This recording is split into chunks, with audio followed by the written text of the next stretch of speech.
It's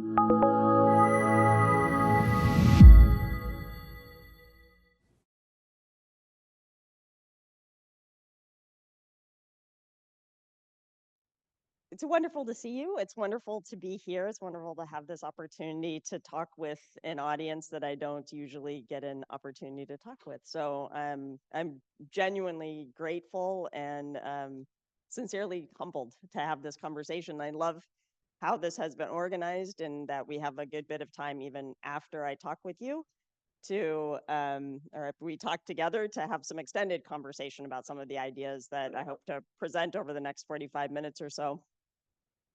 My disclaimer going into this talk is that I've just spent about a week here in Europe and traveling around, and so along with a host of wonderful memories and amazing sights and experiences, I've also gotten a cold. So apologies for that.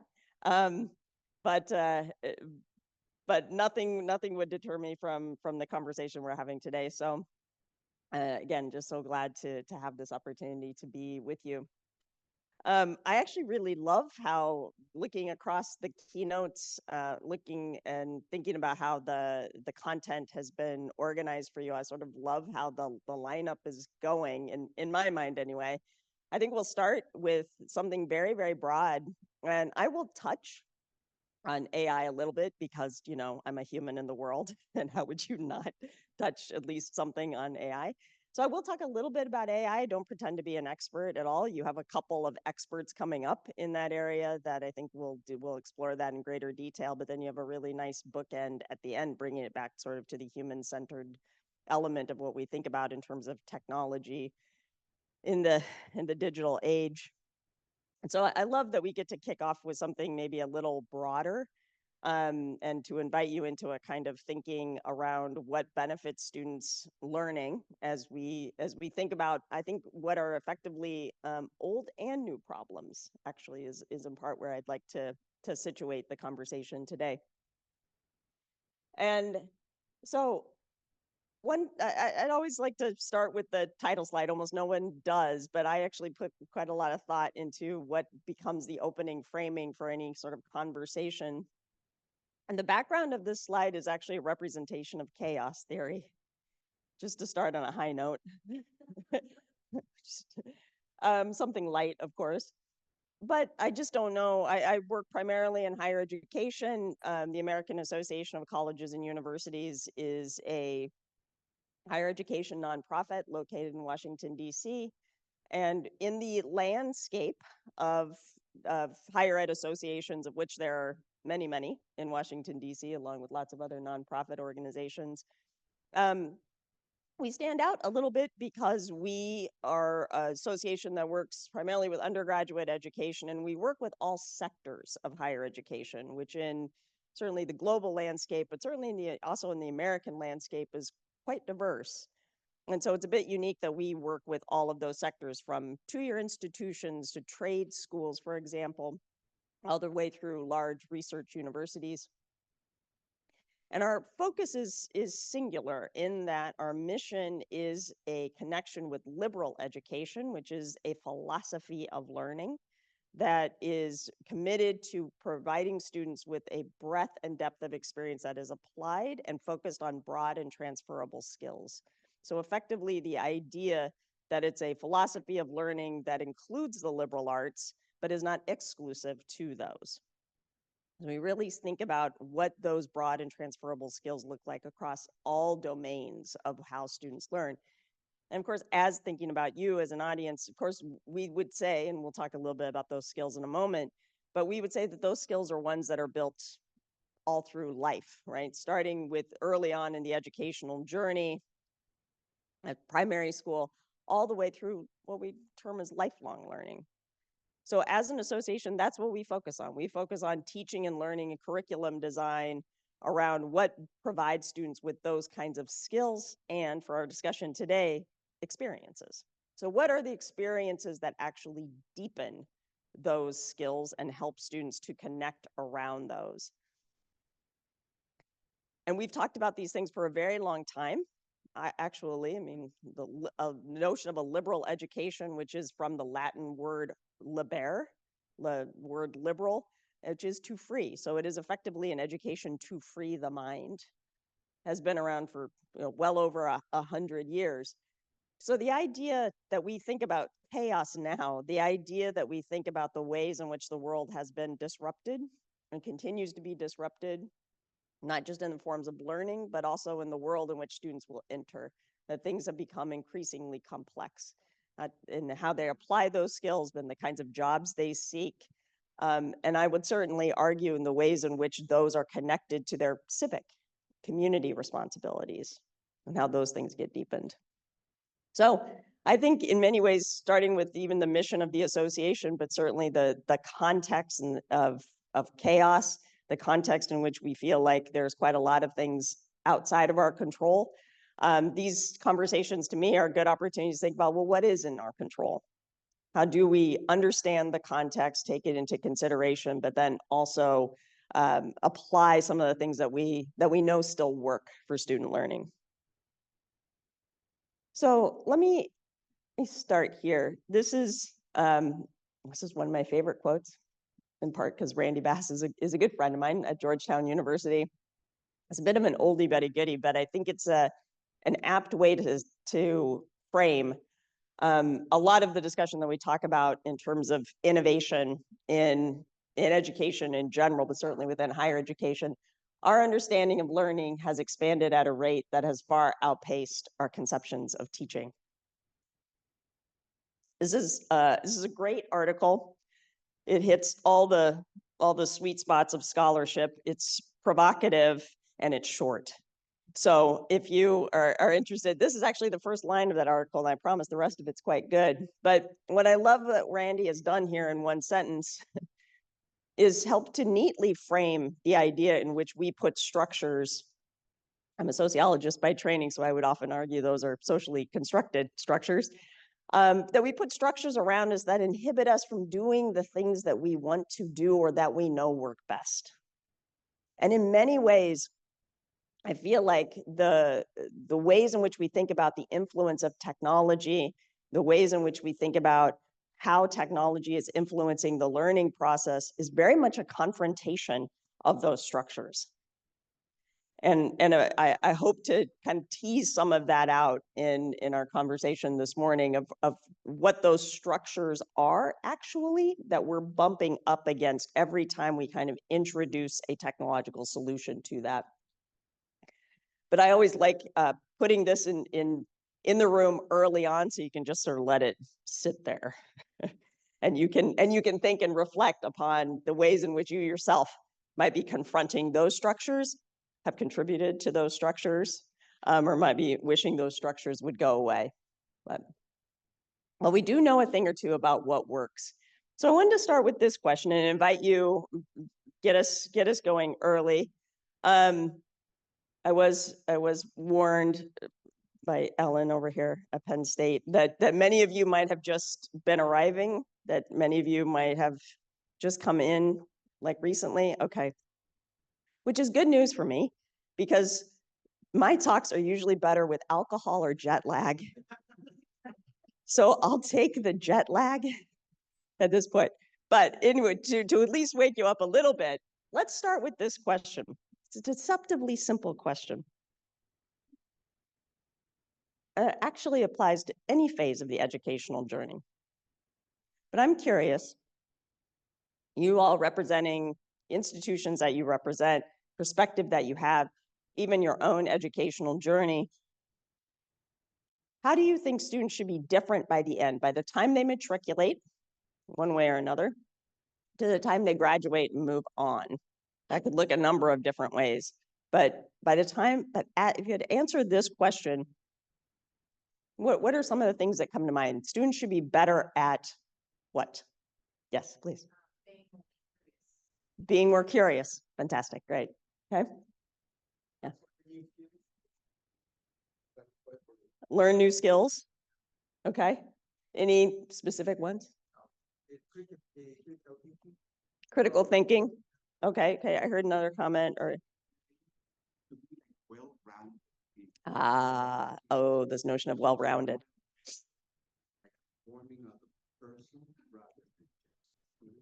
Okay, that's lovely. So the comment here was that students should be more well-rounded, so more of a forming of the person rather than just the student. Well put. Yeah. They must also come up with a unique contribution to. Okay, so some perspective, some unique contribution to the world. Yes, love that. Yeah. Better at reflecting. All right, so how do we encourage that notion of reflection if so students even understand what it is they've gotten? Yeah. Love that listening comes up a lot more on this question.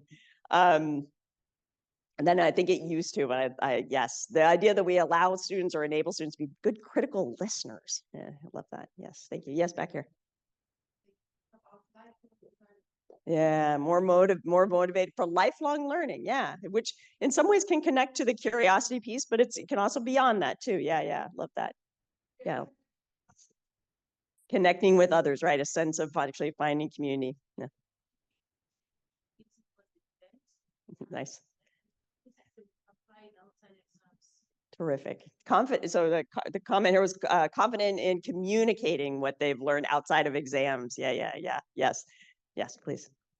Aware of their impact in the world and in their oral skills. Nice. Aware of their impact in the world and oral skills, right? So again, this kind of notion of communication. A number of really amazing things have been brought up, even in that little sort of popcorn exercise that we would say of just sort of mentioning those first things that come to mind. Part of what I heard is this really nice influence, right, of what we might think of as the practical skills, right? Like you've got to be able to critically think, you've got to be able to communicate, but there's also an extension of that for one's own positionality, for who they are in the world, who they are vis-a-vis others and the communities in which they're in and global communities at the same time. So I wanted to insert this question early on again, so you might just hold some of what you heard your colleagues say, but then also maybe what you had as your own list in your mind. Those sorts of qualities, those sorts of characteristics, those sorts of outcomes become central to anything that we would do. And I would argue any piece of technology we introduce. So certainly hold those in mind, and I'll provide some evidence and then hopefully some complication to just that kind of a list. So here's where we're going. Here's what I'd like to do. If you're an agenda kind of person, you just want to have a sense of when it will end. This is where we're going. I wanted to talk, how many of you are familiar with even the term high impact practice? Yeah, exactly. Fair, no worries. And good, because as lifelong learners, always fun to learn a new term, right? So I'm going to unpack that. I'm going to talk a little bit about why we use this term, particularly in my association, for well over a decade to describe a set of experiences, and that's really all it is. It's really a umbrella label to describe a set of experiences, but I actually would like to show you why we do that, why we consider this particular set of experiences particularly effective, and then the influence of technology. The second part is really the core, really the heart of it. I want to talk a little bit about some of the problems that we think technology is solving here. A wise friend of mine who's long worked in the area of technology once said to me, technology should always solve a problem, right? And usually if it doesn't, that's when it becomes obsolete. I would say even more in a more complicated fashion, it should actually solve multiple problems. Anybody remember the flip camera that just did one thing? It just flipped up and recorded things. And then we got iPhones and we stopped using that thing, because we could use something that actually did multiple things instead of just one thing. So I do think it's really important to center problem solving in this, particularly to take aim at the idea of what's going to be long lasting here. It really ought to be solving multiple problems. And then what I think is really the culminating piece, which is this kind of sense of how does this reframe how we think about students and how we think about where students are heading and who they are. And then I did promise some, like, you're going to hear all this being sort of quite rosy, I think. But I promised in the description that I would be a little more critical of that, maybe pause a little. And as a good skeptical sociologist, I think it's worth inserting that at the end. So I will just add this little bit at the end to try to maybe complicate one other element of it. But so off we go. These are a list of what we would call as high impact practice. If you want the big reveal, this is why. There are certainly other things. I want to be abundantly clear about that. It is not exclusive to what you're seeing on this list. And if there's any one of these that you'd like to talk about in more in depth, I'm happy to do that. This will all be fodder for our follow-up conversation that we're going to have.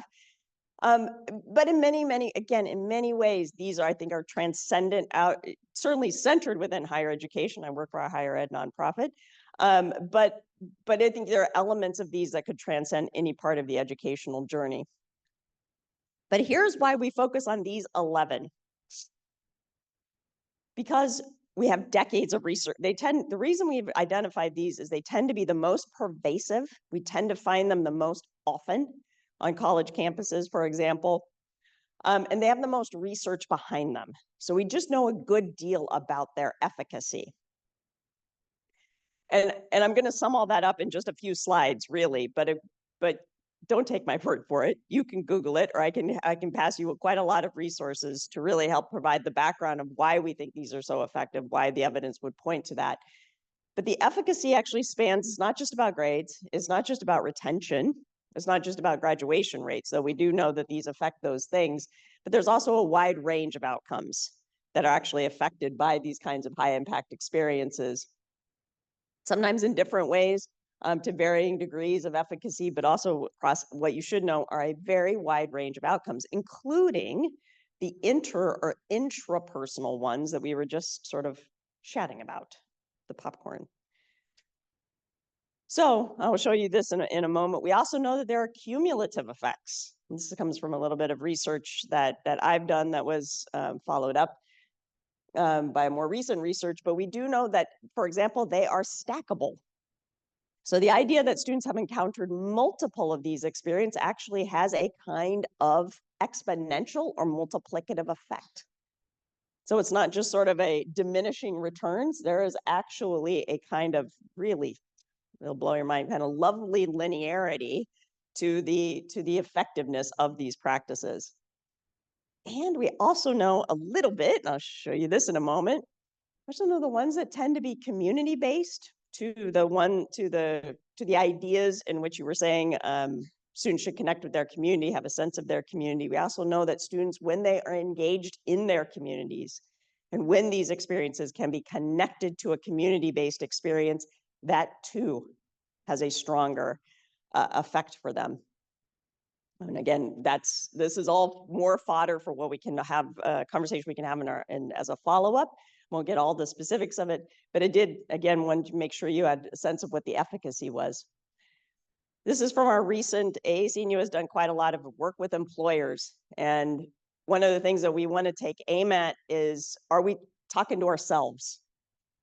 Are we using a language that actually resonates beyond academia, beyond colleges and universities, even to some degrees between primary and secondary? Is it actually resonating with the employers that we care our students are connecting with once they graduate? So we've long been doing employer research. This is from our most recent study in 2023. I'll show you some additional research on the efficacy of the outcomes. But here's just a pretty simple question on what experiences matter to employers. So we asked them, basically, you can see how familiar this list is to the one I just showed you. Basically, do employers care about high impact practices? If faced with a stack of resumes, would they look at these kinds of experiences and then say, this candidate, would I be much more likely to hire a candidate with these types of experiences? And this is on an 8 to 10 scale, with 10 being much more likely. And so we aggregated scores of 8 to 10. So you can see pretty high numbers, pretty high percentage of employers, I would say that these experiences, yes, indeed, would stand out to them. What do the stars mean? So an interesting thing that we discovered in 2021 and again in 2023 is something we'd say about students all the time, which is students aren't all the same. Guess what? Ends up employers aren't all the same either. We certainly look at gender. We've always looked at race. We even look at regional differences. It is an American sample. And we've never found a good story there. There's nothing that would affect trend effects, if you will. We did find one variable, though, in 2021 and again in 2023 that has a significant trend effect and all points in the same direction. It's this trend effect. It's a stark and significant difference between employers under the age of 40 versus those over the age of 50. And that effect consistently points to the idea that employers under the age of 40 value community-based experiences at far higher rates than their counterparts who are older. Again, we found this across 2 different studies with different kinds of questions, but the magnitude is striking. And it's a pretty consistent storyline. We'll continue to follow it. But again, I would hold that in the back of your minds as the ways in which we think about how technology is leveraged to build those connections for students, particularly in ways that enable students to reach community when they have families, when they're working full time, when we're much more complicated beyond just a traditional college-going age, if you will. So here's, this is from a study I did in, it's becoming an oldie but a goodie, about 10 years ago with a colleague of mine, Tia McNair at AAC&U. This is pointing to some of the first evidence that we had then about the cumulative effects of high impact practice. This goes exactly to my point about the ways in which these are stackable. So these are all outcomes: deep learning, gains in general education, gains in practical learning, gains in personal and social responsibility, which is almost like a civic category. And so we looked at, just from a sample of about 20,000 plus students at 4-year institutions in higher ed, what happens if students have had no engagement in any high impact practice? We don't care which one from a list of 6 that were asked in the survey. 1 to 2 of those, 3 to 4, or 5 to 6, any combination, we didn't care. It was just, again, the stackable component. This is what, and by the way, the scale goes up to 100, so that gives you an easy kind of benchmark there. So if they had no engagement with any of those high impact practices, this is what these outcomes look like on average across their scores. These were self-reported, by the way. Happens 1 to 2, 3 to 4, 5 to 6 people. If you think I'm lying, I swear I have never in my life as a sociologist had data that looked like this. The next phase of this research was to disaggregate by race, first generation status, low income. It got a whole bunch more complicated after that, but this was a nice place to start. And again, what a tremendous story. So the nice thing I can show you is actually not this slide. It's actually the next one. Oh, sorry, I should have mentioned that on average, though, students had 1.3. So we know that there are tremendous effects, but still students really have relatively low average. This is an almost better one because this one was done in 2021. It was specifically done to replicate the work that Tia and I had done. But this group of researchers actually did something really, really smart. They took a list of high impact practices that you can see there: first year seminar, capstone, research with faculty, versus internship, service learning, and study abroad. You can probably see the difference right away. And that the ones on the left are campus-based, and the ones on the right are community-based. The same kind of study, and what they found was, this is supposed to be a decimal point, not a comma, just the translation. These are effect sizes of how they affect these, again, overall outcomes here. But their smart comparison was to actually separate the campus-based versus community-based. So in addition to some other research, again, that I'm happy to show you later, this was a powerful indication of just how effective it is when we take already effective practices and begin to think about the ones and the ways in which we can make them community-based for kind of an extra bang for your buck. So here's the other quick thing I want to say about the elements of efficacy, and then we'll kind of move to more of the heart of the matter here. This is from a again, from the study that I did with Tia McNair, and this was a qualitative portion where we talked with students in focus groups. I have teachers that take us out of the building. I don't know what it's called. They take you out of the building and you go learn about the community vegetable gardens. There are a lot of professors here that teach differently, which is to say, students have absolutely no idea what we call these things. It matters very little to them. This was even one comment from a series of focus groups where we talked about to about 100 students. What ends up mattering the most to them are these things. It's actually what's at the heart of the experiences. What we would call quality dimensions. It's really the stuff that makes them high impact, the kind of the guts of it. And again, I'll make sure that you get the slides. You can have those. You can reflect back. I would actually argue that aside from the list that you saw with the light bulb in the back, it's far less about the list that technology is influencing. It's much more about these things. This is actually what's being influenced. So the degree to which students are able to build upon, reflect on their prior knowledge, the ways in which they can hold those assets, the ways in which relationships are facilitated, the ways in which they are encouraged to transfer and integrate their learning because of a platform, because of the ways in which a particular kind of technology has been embedded.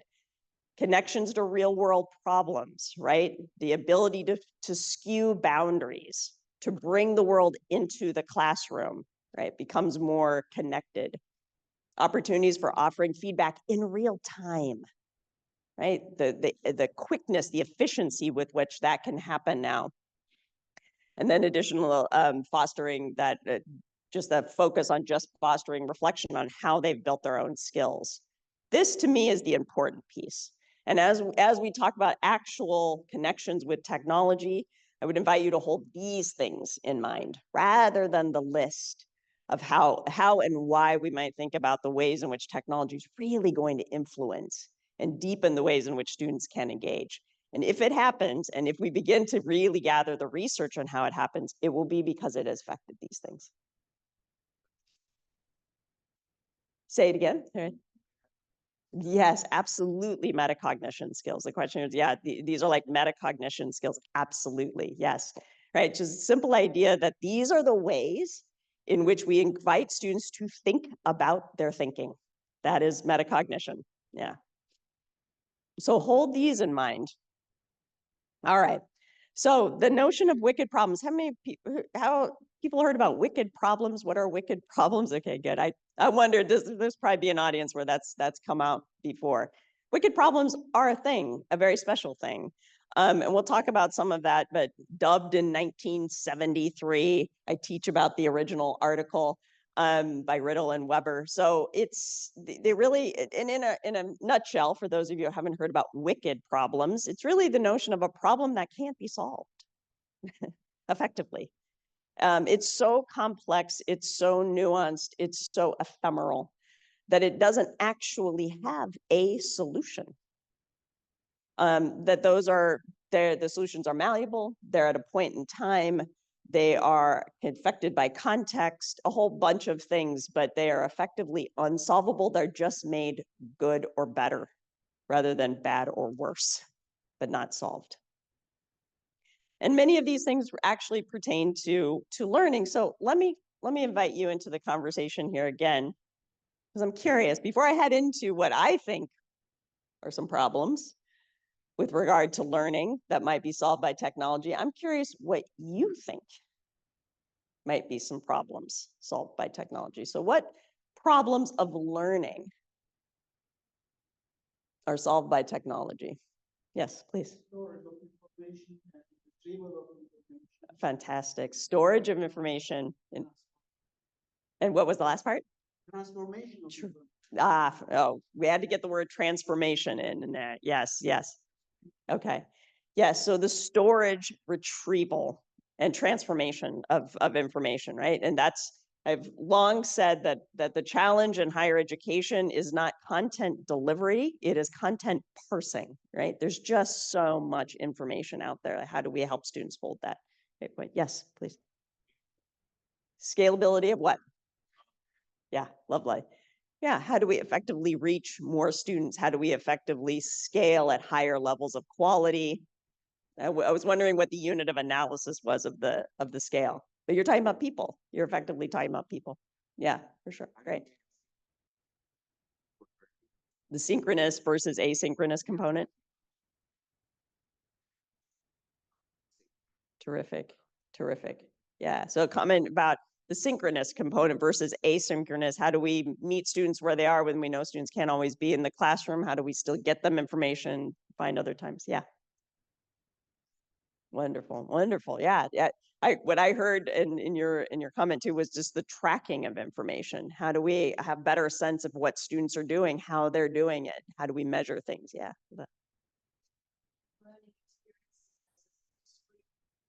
Ah, okay, love that. The continuous versus discrete. Yeah. Communication distance, that is one thing that technology can do with Zoom or all this technology. But other thing is some deficiencies in communication, or for example, if there is a student that has some disability, and can be enhanced.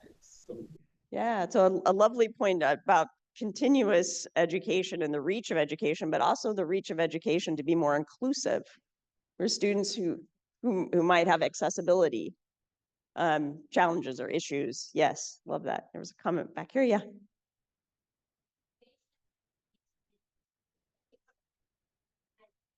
Yeah. Oh, for sure. Wonderful. Wonderful. So online learning, like how do we engage students in different ways from different parts of the world?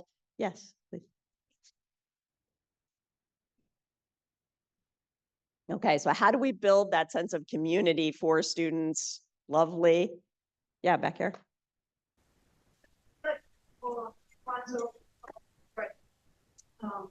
One teaching, and not only that, but really reframing our traditional boundaries teaching across modalities and prompting us to that sense, like to that reflection in our own teaching and learning as instructors. I think it definitely triggered exactly that. When you teach face to face, then you teach online, you teach online in the translation, going beyond. Yeah, I love that. I love that notion of modalities. And in some ways, and I think this is a great place to insert this, and I won't pretend this is exactly what you meant by it, but this really challenges our own learning as instructors, as professors and teachers, of how we have continuous learning across modalities in our ability to teach and inform. Yeah. Yes, Ellen, yeah. Flexibilities of different modes and trying things, giving people alternatives. For sure. Oh, I love that. I love that. Right. Even just the idea that we might provide learners with different ways to learn because of technology. Fantastic. Okay. Yeah, please. Personalization. Ooh, yes. Let's come back to this one. The idea that we can personalize in better ways. Thank you. I want you to hold on to that, because that's a really important point among the other really important points that have been raised here. How do we take all the rich things that you've just said and we personalize it in ways that are meaningful for students, meaningful for their own assets, their own journeys? We might even say their own sense of cultural wealth, right? So I want to try to make a connection with equity here through this notion of personalization. So I've got it, not enough time, because I'm looking at my watch, but we're going to get through these, and again have a chance for follow-up. But let me just provide you with a set of what I think are some problems and some quick ways. And by the way, the technological solutions will not at all surprise you. Again, I haven't sought deep here. I'm not, some expert. This is really what I'm consuming, being an educator in the world, and where I see the complications and the opportunities arising with the solutions that you're probably well aware of, but I'm going to frame them just in terms of what I see as some of the problems here. So what is needed to prepare students for the problems and jobs of a distant future? And here's our little picture game. Let me just put up a set of images. You can tell me, we just do this pretty quickly. You can tell me what you think these have in common.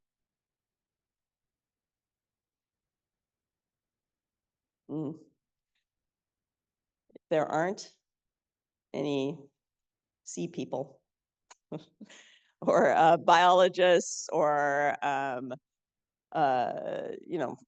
I don't know, aquamarine people, I don't know, I have a cold, I'm gonna blame it on that. But a marine heat wave is a marine biologist, that's what I was thinking.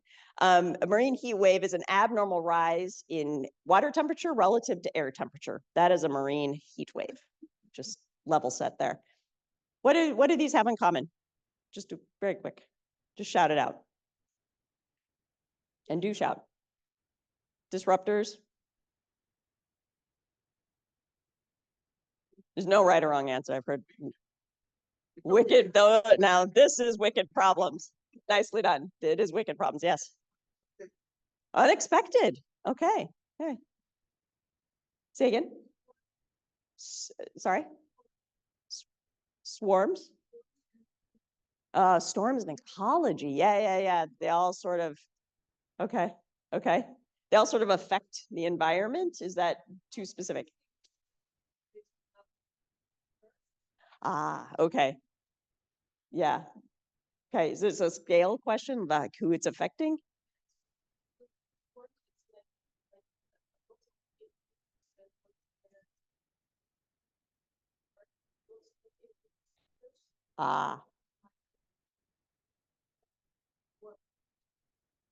Got it. Okay, so multiple actors at play in this. Yes. Yeah, please. The epidemic, yeah. There are the epidemics of various natures. Yeah. All of those fit. A number of things could fit. I simply chose these four things, 1, 2, 3, 5 things. I chose these 5 things to try to throw you off with marine heat waves and a couple of other ones to situate them together. They are all things that simply did not exist 10 years ago. They simply did not exist 10 years ago. So when we say, how are we preparing students for a distant future? We ought to be arguing that we are preparing students for the things that simply do not exist. And how would we do that? We would equip them with the skills that do that. We would equip them with the skills that allow them to be nimble and flexible, adaptable, motivated, curious. Right? So this is, in 2007, AAC&U put out a list of essential learning outcomes. This really helped to reframe a conversation or in higher education. We would not say that any college or university would adopt all of these. It's really much more about the buckets that you see there. It's really much more of an organization of what are the kinds of skills in what areas that we're committed to. And of course, we're committed to knowledge, but we're committed to so much more than that, right? Which is the ways in which students can use knowledge. And what you're seeing at the bottom here is if you Google AAC&U's essential learning outcomes, you actually won't see the mindsets and dispositions. And that's because we're updating this list right now. And what the important thing, and it came up in our conversation, the important thing that we'll be adding to the list are those mindsets and dispositions, because they are no longer the fluffy things on the side. They are the things that are absolutely critical for both students' own learning and awareness of their learning, but also the things that will keep them motivated to move forward, will inspire them, will encourage them to act on the kinds of skills that they already have. We also know, again, from our employer research, that these are highly valuable to employers. They consistently rate these highly, and I'm talking from 2005, almost 20 years ago when we were asking about these. Here's what's important about the 2023 version. It's the very first time we asked, I always get worried when I press new buttons here. There we go. It's the first time we asked about adaptability and flexibility. That shot way to the top. And then look at this for you all. First time we really asked specifically about utilizing technology and digital media. 2021, we had a question on it too, but this one we took special aim at it. And then just below creativity and innovation here, right? Super important. But all of these become really important critical skills. We also asked in 2023 very specifically about what mindsets and dispositions might matter to employers. This is why, again, we have the evidence to say these are not just the nice to haves, they are equally essential. They rank just as highly as things like critical thinking and communication skills, oral or written. the kinds of things that you brought up. And just because I love this category, I always do the honorable mentions. This one is super important. This comfort with diverse perspectives. It's not just that employers like teamwork and value teamwork, they actually value working with people not like you. So a candidate's ability to work with people that are not like them becomes very important. So the ways in which students can actually show this will also be important. So what about those outcomes in technology? Well, it occurred to me that even as we just rip from the headlines, literally, I just ripped these from headlines, of what it points to and the ways that the outcomes will be complicated, right? So the ways in which ChatGPT assists our writing. The article, or sorry, the title of our most recent employer report, I was in basically a creative death match with our communications director at AAC&U over what we should name the thing. And I finally said, forget it, let's put it in ChatGPT. And so that title was partially generated from ChatGPT, which I love. AI in the future of coding, right? What will happen to coding skills? I had a conversation last winter at a holiday market with an artist around photography and AI generated images in photography. And now he, as an artist, was now having to really rethink what he does and the creative process in the face of that. What won't be affected is actually probably the better question in terms of the outcomes that we're thinking about for students. But certainly engenders a great conversation. So let's move to another problem. So there's the problem of how do we prepare students for a distant future. There's also this one. How do colleges and universities foster equitable access to networks so all students benefit from academic, career, and psychological support? Right? The problem of mental health, emotional and mental health that we're all facing just from a global pandemic. It was there all along. It was just heightened by that. And this is really something you're not seeing on that list of high impact practices, the idea of mentoring, advising, peer support. If I was going to say anything is going to be quickly added to that list, it would be those things. We know how much that matters. We know how transformative that is to have a mentor who's helped you in your life. This is from a 2014 Gallup Purdue survey. Alumni who reported having a mentor were more likely to be engaged in their jobs and thriving, but only 2 in 10 strongly agreed that they'd actually had that. So we know that the effects while students are learning are tremendous for mentoring and advising. The potential for that. The Gallup survey actually, and at a significant scale, a significant sample size, showed us that actually has lingering effects for how students are actually able to thrive, how professionals are actually later able to thrive in their jobs. There's a point to this background too, by the way, and it is actually the notion that what we know works best for students is not just the one person. Nice if they have you, but did any of you have a you and just a you?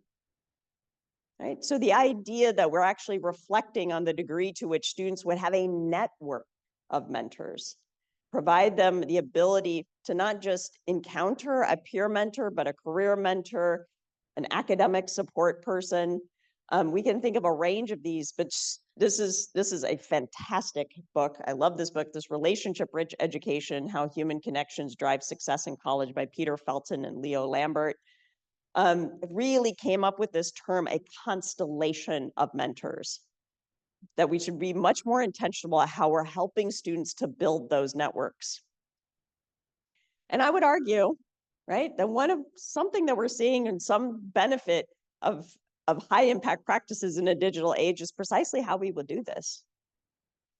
And again, much more equitable ways, because when I hear about students creating networks, I want to not have to worry that it's the extroverts, the students who are going up to everybody and saying, hi, here I am, how can you help me? I want the students who are a little bit more like me and we're terrified to talk to anyone. So how do we think about, for example, the future of virtual communities and the way, I think we already touched on that. You did a lovely job of already connecting that and thinking about that, but how virtual reality will assist with that. The notion of chatbots. Many of you familiar with just the idea of chatbots, like fielding very simple questions? Again, I can go a deeper dive into why that's such profound implications for equity and assisting students who might be first generation students to ask very simple questions that they'd be too scared to ask otherwise. So I can go on and on about this, but just the way that we're beginning to build those, okay? Another problem. So we have the outcomes, we have the connections, but how do we encourage reflection? How do we encourage reflection? And I'm going to speed up here just a little bit, but how do we encourage reflection for students to see who they are and who they become? Is anybody working with digital portfolios or electronic portfolios? Just a few of you. Okay. These have, again, been around for a while, but in terms of scoping, in terms of the kinds of problems that we think will help students to do, portfolios become a tremendous way of helping students with that integrative piece. What that connection looks like. Here's just a few that we started at Dominican University of California, a program that I oversaw. So I just happen to know where the examples are, but you can Google digital or electronic portfolio and see a host of these. But what I wanted to raise here was not only just the connections between how students present who they are deeply, but then also where they're heading, connections to their well-being, but even their careers. So what are their aspirations? And I've definitely borrowed a lot of this work. Again, we can talk more about this, but a nod to how much we know about how portfolios work and why they're so effective, in part comes out of Stanford University, early work that they've been doing and long time work that they've been doing. So a shout out to them. One last problem. One last problem, the problem of translation. So if all of those things, the outcomes to the connections to the reflection of all those things are happening in real time, how will technology solve this great problem of translating, right? Just this idea that students would know they have these skills. And it's not just from a transcript, which is all we rely on. I love this quote. Tom's a great guy. I love this quote. A transcript, a record of everything a student has forgotten, right? It's so true. And it's written in code. It's written in code that's course codes and course titles that mean absolutely nothing to an employer, barely to a graduate school, maybe, but certainly to employers. This is where I think we explode things. I'm so excited about the work in this area.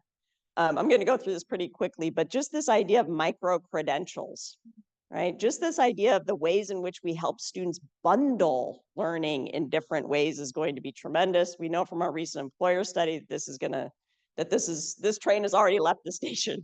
Employers will be offering micro-credentials at far higher rates. We asked employers to rank the top graduates. If they had a set of 4 graduates with these following credentials, what would they rank highest? It's probably not a huge surprise. Overwhelmingly, they're going to pick somebody with a college degree plus a micro-credential. This is also going to be our new additive component. It'll matter very little whether this is in a technical skill or a broad skill. That's great news for all the skills that you rattled off 40 minutes ago. We were very happy to see this. But what do these look like, right? So they can be badges, can be certificates, they can be, and the whole notion of micro credential is its own sort of fraught area for sure. That's probably a give and take. But some great work happening. And University of Notre Dame has been doing this for a long time. I put up the SUNY system here because it's the largest state system of higher education in the United States. 63 institutions. Nearly all of them are doing something around micro-credentialing now. Lovely, lovely website. Academic advising, so the ways in which AI can be used to quickly do those audits to tell students, maybe you're close to this. Maybe you could earn a certificate in this.